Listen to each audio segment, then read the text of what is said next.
Hola amigas y amigas del Museo Nacional Historia Natural, soy José Ignacio Silva, periodista del museo, y es un placer darles la bienvenida a una nueva charla con nuestros curadores. Hoy tenemos un retorno, nos vuelve a visitar Karina Buldrini, curadora del área de zoología de vertebrados, que nos trae un tema bien interesante, como siempre, la fauna de la antigua laguna de Tahuatahua.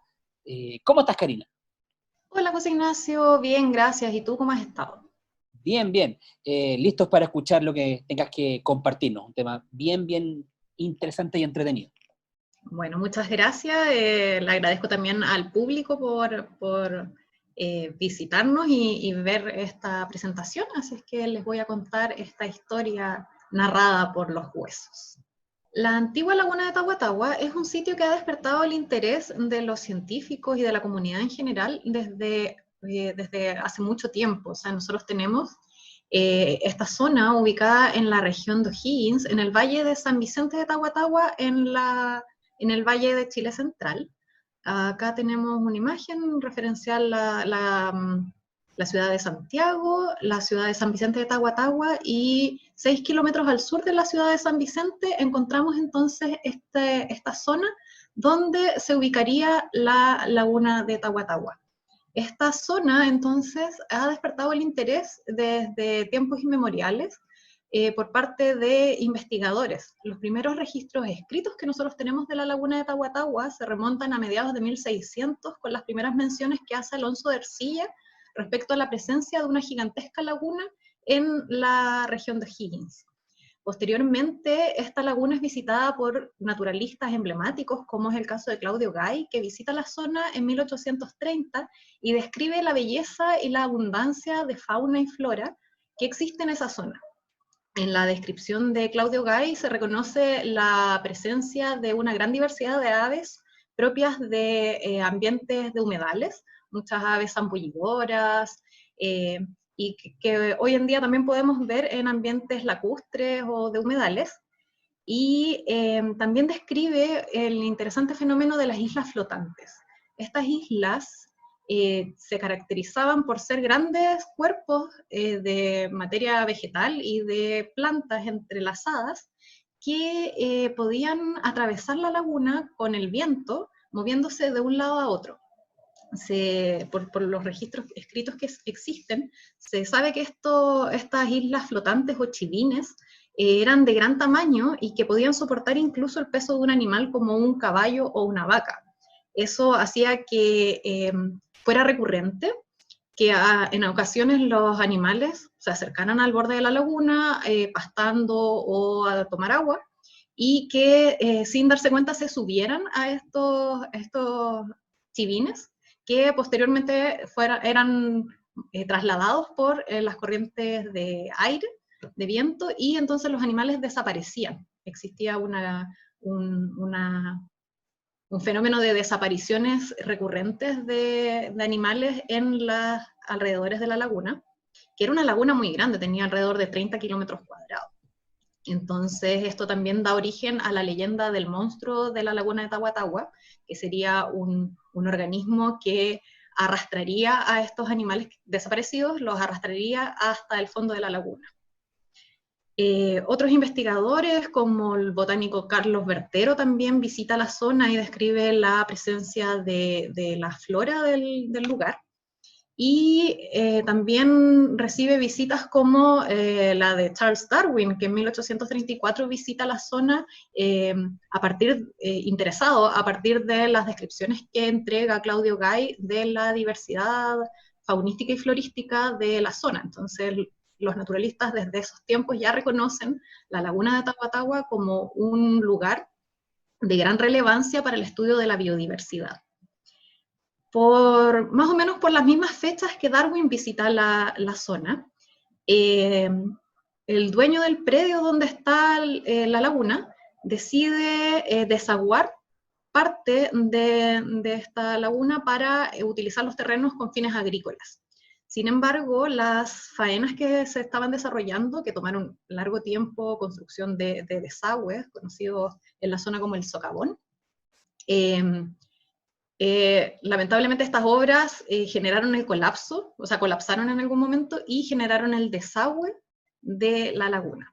Acá tenemos una imagen, una fotografía de 1951 de la zona del socavón de la laguna, que durante las obras también en que se realizaban estas excavaciones para generar el desagüe, que finalmente generaría que se desecara la laguna, aparecían restos óseos de gran envergadura, de organismos de un tamaño mayor a los organismos que nosotros podemos encontrar hoy en día en la zona. O sea, eran huesos de animales que eran más grandes que las vacas, más grandes que los caballos, y que no eran conocidos por los investigadores hasta ese entonces.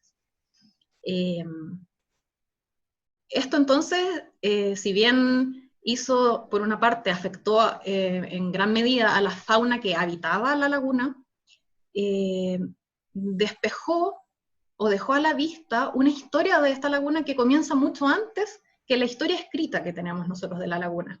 Es una historia que está escrita justamente en hueso. Y así como nosotros podemos leer un libro, nosotros también podemos leer los depósitos de esta laguna. Entonces, a partir de este desecamiento, a partir de 1840 más o menos, empieza a ser recurrentemente visitada la zona de la laguna, o de la ex laguna ahora, para realizar estudios arqueológicos, estudios geológicos y estudios paleontológicos de estos hallazgos que estaban ocurriendo con recurrencia en la zona. Y comenzaron a revelar aspectos muy interesantes de la laguna. Acá tenemos una imagen, a la izquierda tenemos un mapa geológico que representa los distintos tipos de roca o distintos tipos de sedimentos que nosotros podemos encontrar en la zona de la laguna, donde se pueden reconocer principalmente en la zona que estaba cubierta con agua y que ahora está seca. Nosotros podemos ver acá al lado derecho la imagen satelital actual. Vemos que ya en esta zona de acá es donde habría estado la laguna anteriormente. Anteriormente me refiero desde el 1800, que fue cuando se deseca, pero desde mucho antes. O sea, nosotros sabemos que la laguna tiene alrededor de 40.000 años de antigüedad. Y eso lo podemos saber gracias justamente... ¿Perdón? Te iba a decir que me recuerda a la laguna de Aculeo por lo seca, digamos. Claro, o sea, nosotros en Chile tenemos varias lagunas y paleolagunas, y de hecho la laguna de Aculeo es un sitio muy interesante donde eventualmente podrían ocurrir hallazgos similares a los hallazgos que reveló la laguna de Tahuatahua después de que se secó. Entonces, una vez que quedan expuestos estos sedimentos, se realizan los trabajos de caracterización estratigráfica, de caracterización geológica, y se reconocen los depósitos estos asociados a ambientes lacustres, y también una abundancia de depósitos de cenizas volcánicas, también que caracterizan el sector. Y bueno, muy importante es que dentro también de los objetos que empezaron a salir de estas excavaciones, empezaron a aparecer restos de ocupación humana bastante temprana. O sea, nosotros reconocemos la presencia de dos grandes sitios arqueológicos que son conocidos como Tahuatahua 1 y Tahuatahua 2, que están indicados acá en la imagen, que tienen evidencia del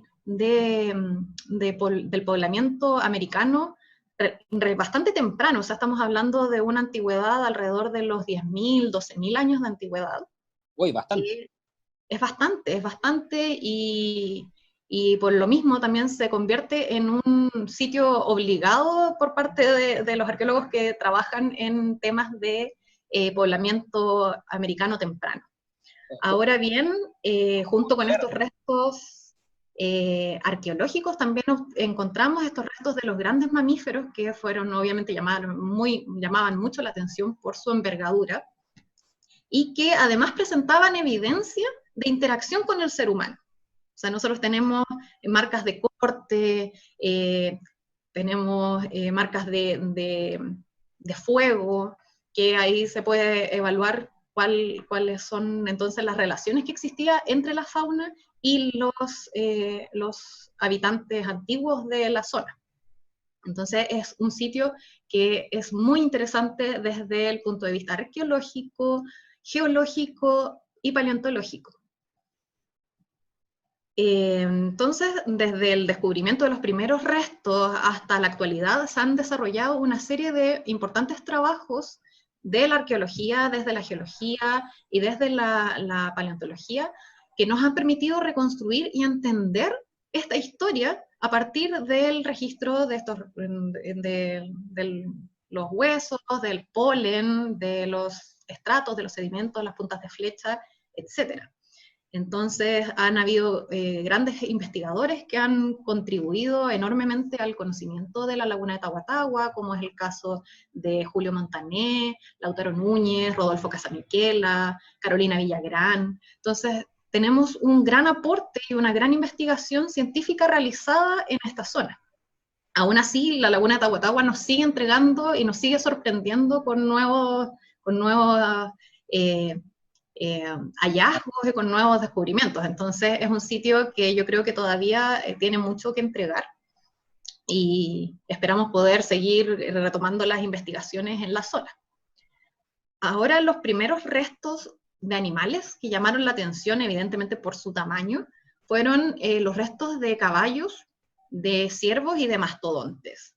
Entonces acá hay una imagen de la planta del sitio Tahuatahua 2, en la que se puede observar la abundancia de restos. O sea, estamos hablando de que no solo es un sitio donde aparecen huesos, o restos en general, sino que además aparecen en una gran abundancia. O sea, se habló en algún momento de 12 especímenes, 12 ejemplares de gonfoterio. Vamos a ver entonces de qué estamos hablando cuando nos referimos a estos gonfoterios, mastodontes y estos organismos. Los gonfoterios, que tal vez ya los han escuchado hablar en charlas anteriores, o tal vez recuerdan nuestra exposición de los gonfoterios.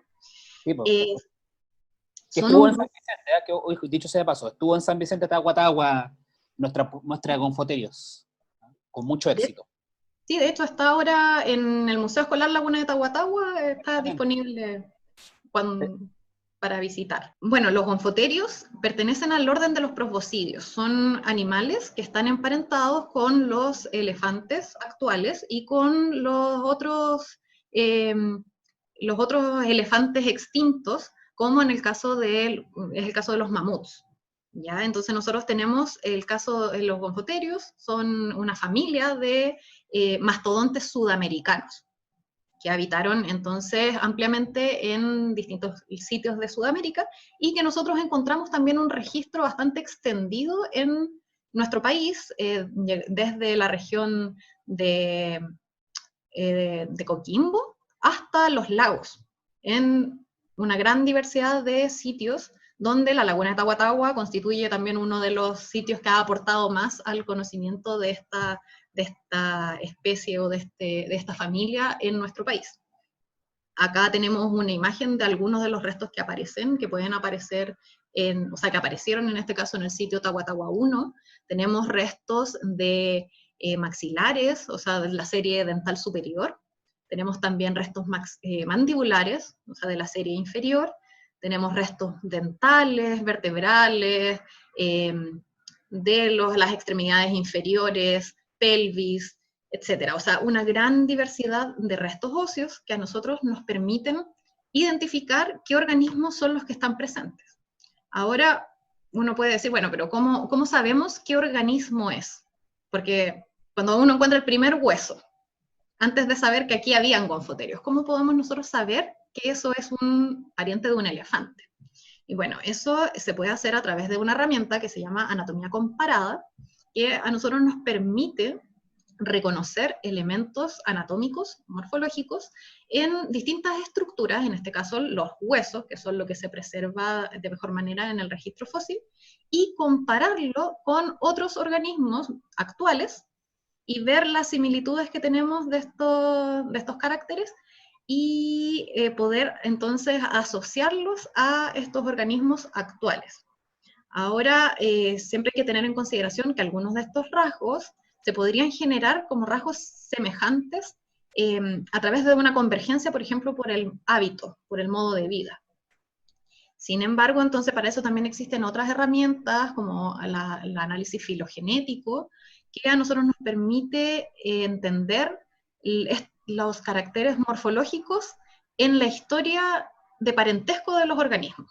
Entonces, de ese modo nosotros podemos saber que dos animales se parecen porque están emparentados, y también podemos reconocer cuando otros dos organismos se parecen, pero es porque son convergentes en sus hábitos.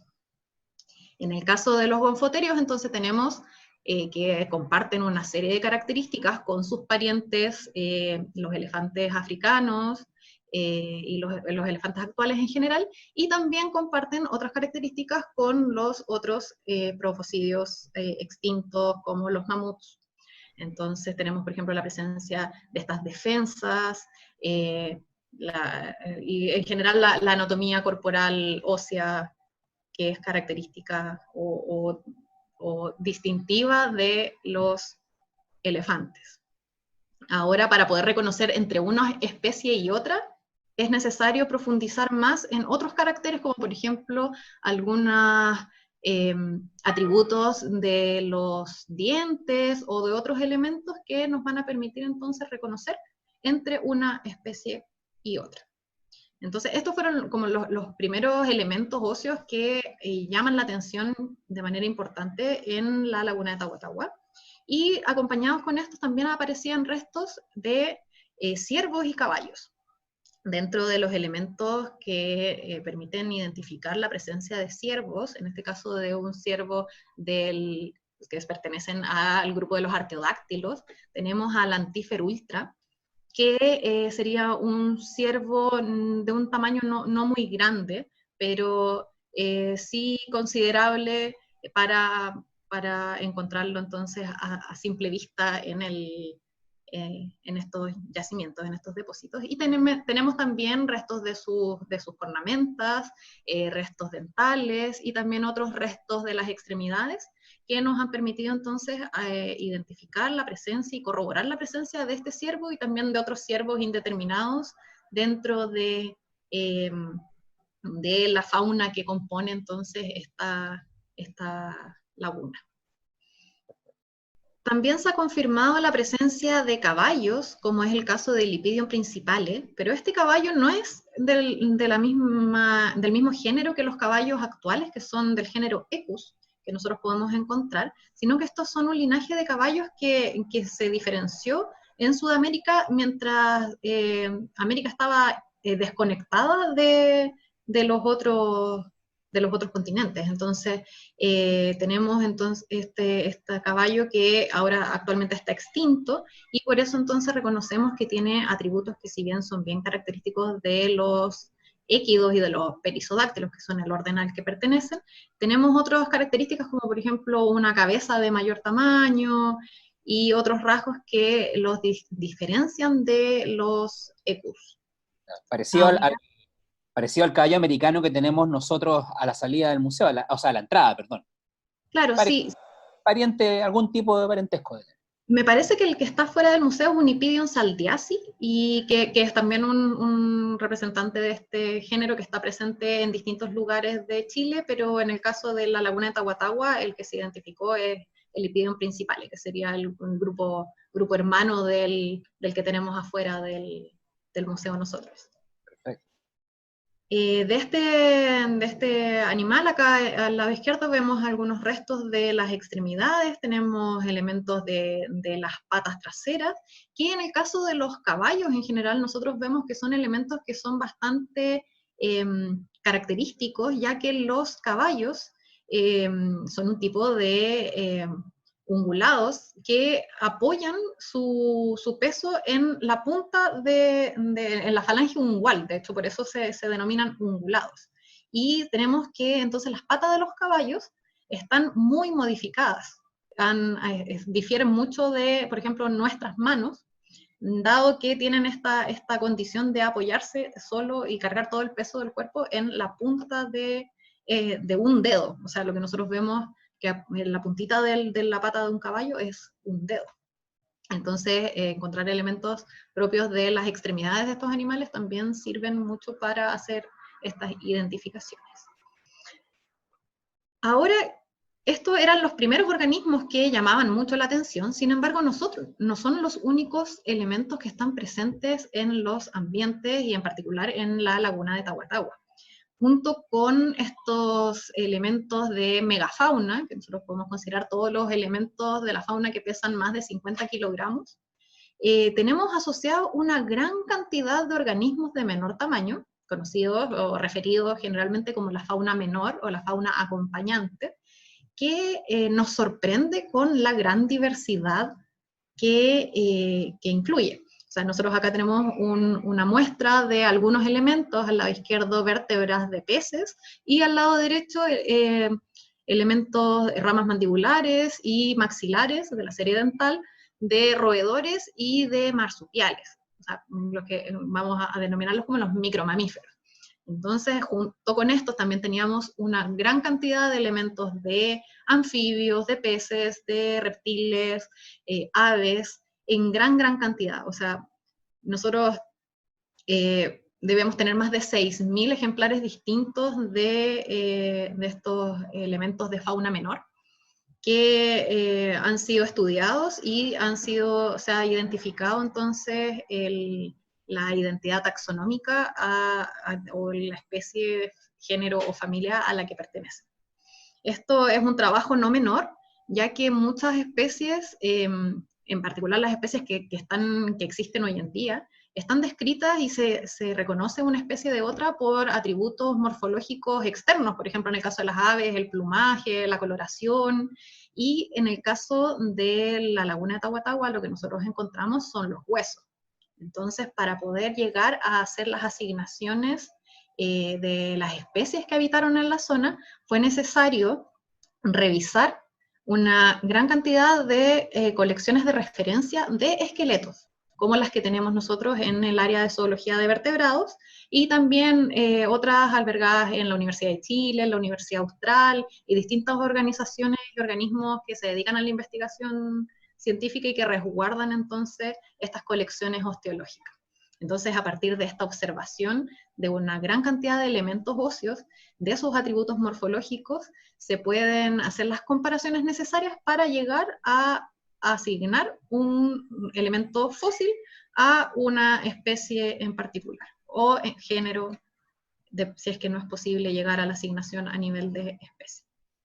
Entonces, a partir de ese trabajo, recientemente, a través de una colaboración interdisciplinaria en la cual trabajamos, tuve la suerte de participar y de colaborar con un equipo conformado por arqueólogos, geólogos, biólogos, paleontólogos y paleontólogas, que pudimos identificar esta fauna acompañante que estaba descrita a grandes rasgos, sí, por las investigaciones anteriores que se han desarrollado en la laguna, pero ahora se lograron precisar algunos grupos que no habían sido tan profundizados previamente.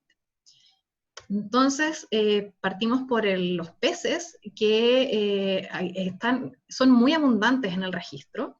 Tenemos la presencia de pejerreyes, como los pejerreyes actuales. Claro. No fue posible llegar a una asignación a nivel de especie, esperamos tener restos más completos que nos permitan llegar a una asignación más específica, pero sabemos que es del género de los pejerreyes.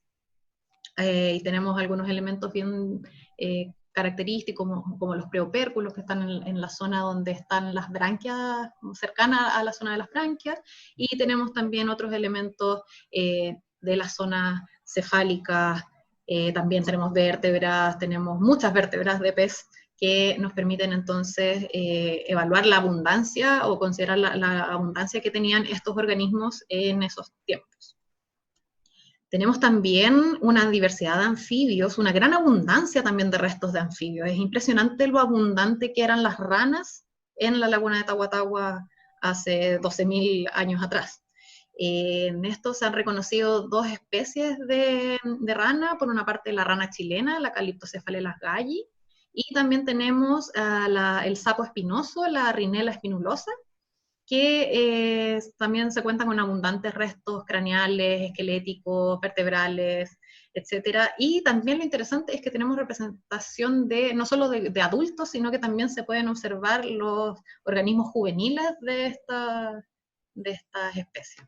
Entonces, como digo, es impresionante la abundancia que hay de restos de rana en Tahuatahua. Tenemos también reptiles, en este caso reptiles esquamatos, del género de la culebra de cola larga, las filodrias.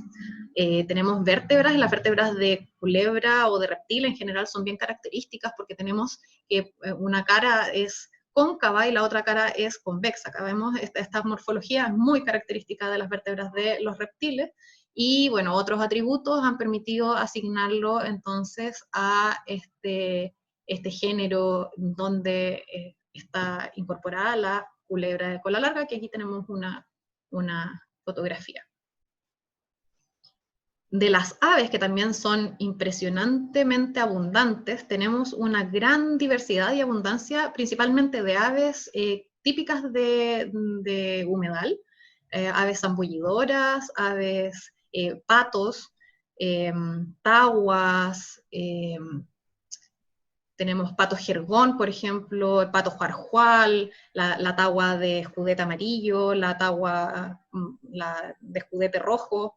Tenemos también rapaces como los tiuques, tenemos águilas moras, gualas, hay también paseriformes. Entonces hay una inmensa diversidad de aves y seguramente seguiremos sorprendiéndonos en la medida que vayan apareciendo nuevos restos, vamos a seguir identificando una gran cantidad de aves. O sea, imaginémonos un humedal, como los humedales que nosotros podemos ir a visitar hoy en día, también sorprenden la diversidad de aves que habita en la zona. Entonces, la laguna de Tahuatahua debe haber sido un humedal impresionante con una gran cantidad de aves y otras formas también, otras especies que veremos a continuación.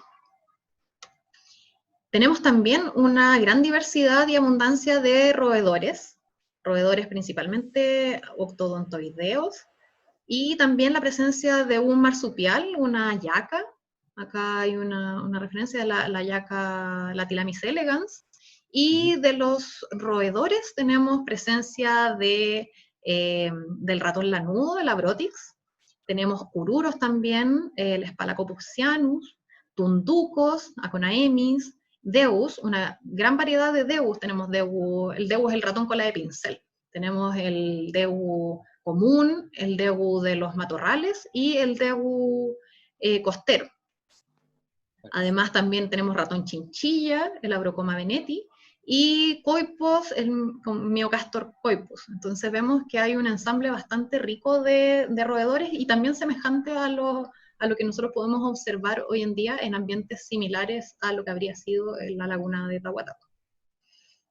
A la izquierda entonces tenemos, principalmente en el caso de los roedores, nosotros utilizamos, bueno, y de los mamíferos en general, reconocemos las especies a partir de la morfología de los dientes. Nosotros nos fijamos en estos patrones o dibujitos que se forman en la superficie oclusal, en la superficie que tiene el contacto como con la comida, la parte que se ocupa como para moler o para triturar, dependiendo de los organismos.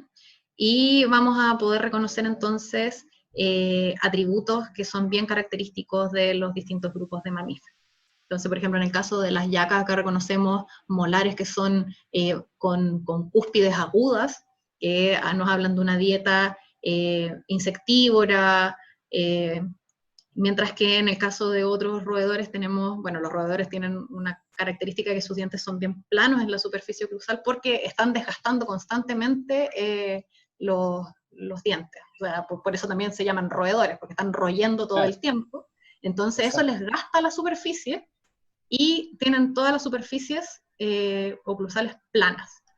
Y además tenemos la superficie, la morfología, los lóbulos de estos molares van a permitirnos reconocer, además de la presencia de estos incisivos, estos dientes, las paletas, como le llamamos nosotros a las nuestras, Los incisivos en los roedores también están súper desarrollados y son muy característicos de estos grupos.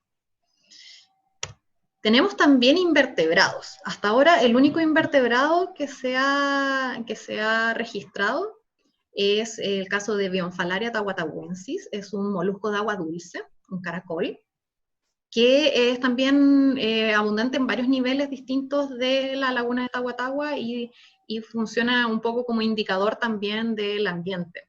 Es muy probable que en la laguna hayan habido también muchos otros invertebrados que por temas de la preservación o de los estudios que se han realizado todavía no hayan sido descubiertos, pero deben haber habido una gran cantidad de invertebrados como los hay hoy en día cuando nosotros vamos igual a un humedal o a una laguna. Entonces, si nosotros observamos la diversidad de fauna que está identificada para la laguna de Tahuatahua, nosotros podemos reconocer este ensamble que es bien propio de ambientes lacustres, que se condice también con lo que vemos a partir de los estudios de los estratos, de la geología. Y tenemos también que llama la atención que podemos separar como dos grupos grandes. Uno, los organismos que se extinguieron y que ya no están presentes en los ambientes, como en el caso del gonfoterio, el antífer o el caballo, el Ipidion. Y tenemos otros organismos que actualmente están presentes en los ecosistemas y que nosotros podemos encontrar incluso en sectores aledaños a la zona de la laguna de Tahuatahua. Entonces acá hay una infografía en la que incluimos algunos de estos organismos que están presentes hoy en día en esta zona, como el caso de los pejerreyes, la rana chilena, la culebra de cola larga, los dewu, las tahuas, que, bueno, la laguna de Tahuatahua recibió su nombre por la abundancia.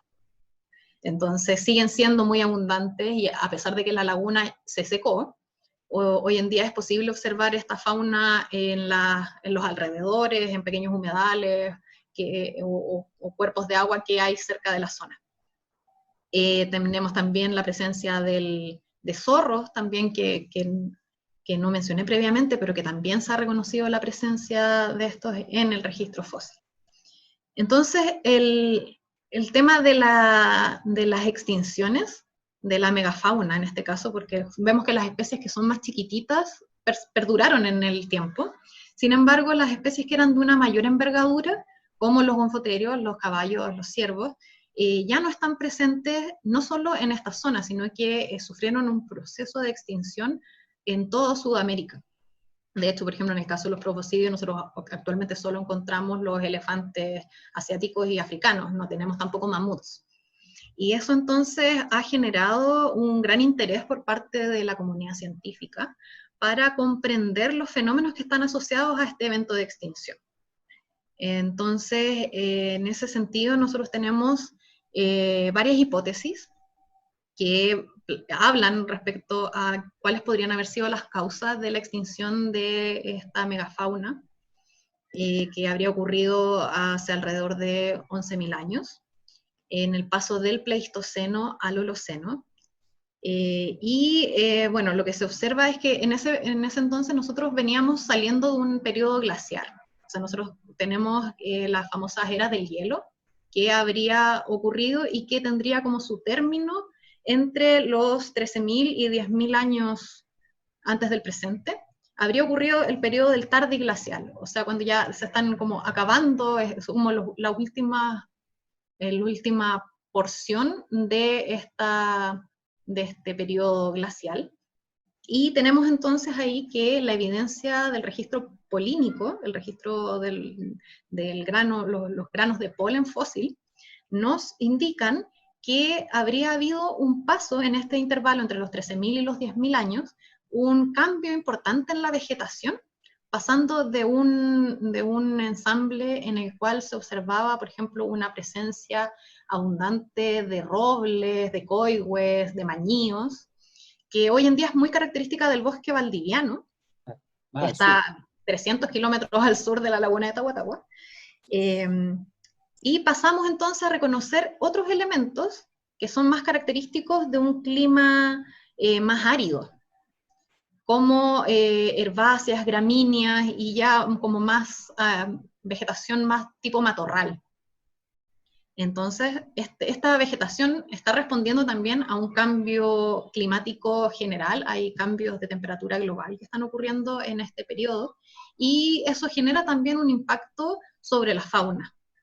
Entonces, así como está cambiando la vegetación en este periodo, tenemos un cambio importante en la fauna que podría haber contribuido entonces a la extinción de estos grandes mamíferos que, dada su envergadura, podrían haber requerido como mayor cantidad de recursos para la supervivencia.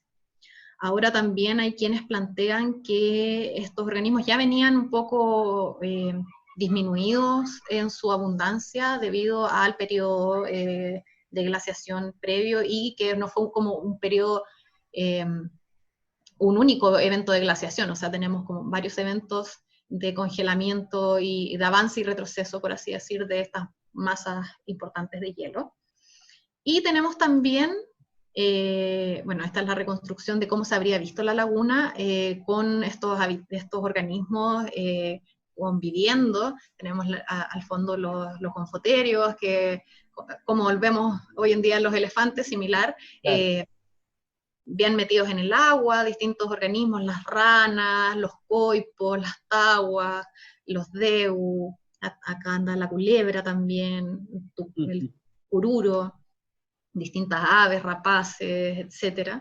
Entonces habríamos visto que en realidad la laguna de Tahuatahua era una zona muy, muy diversa, muy rica en la biodiversidad que presentaba. Y además tenemos entonces esta evidencia de la interacción del ser humano con estos organismos. Entonces también hay quienes plantean que dado que la extinción de esta megafauna coincide con la llegada del ser humano a América, que quizás justamente la caza que habría ejercido el ser humano sobre esta fauna podría haber impactado ya esta población que venía afectada previamente por las condiciones climáticas y por una historia evolutiva un poco más larga que habría culminado con la extinción de estos organismos. Ahora, lo que más se acepta es que las causas de una extinción en general no son unifactoriales, en general varias causas coinciden y se suman generando impactos. También tenemos que por estas fechas hay evidencias de impactos de cuerpos asteroides que podrían haber generado también otros cambios a nivel ambiental que podrían haber favorecido también la extinción de estos organismos. Lo que sí sabemos es que entender estos procesos, los procesos de extinción y entender cómo responde la biodiversidad a los cambios ambientales es fundamental para nosotros, debido a que actualmente nosotros también estamos experimentando fenómenos de cambio climático. Entonces, el poder comprender cómo ha ocurrido previamente la adaptación de los organismos a estos cambios nos permite también como plantearnos el cómo queremos vincularnos nosotros con la naturaleza y qué acciones podemos tomar nosotros también para resguardar y afectar también de menor manera esta biodiversidad que existe desde tanto tiempo atrás.